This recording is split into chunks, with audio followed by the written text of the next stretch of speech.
Hi, everybody. Well, it's been almost 2 weeks, and I feel like I'm having another relapse of not feeling very well.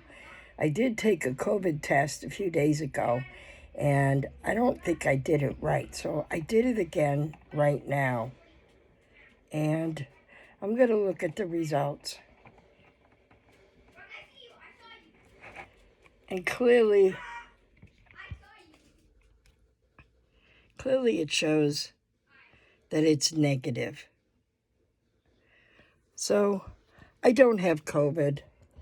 I'm just probably an old fart with the flu, but it's hanging on, and I feel like crap.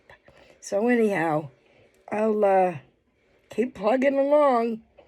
Hope you have a great day and a real happy New Year's.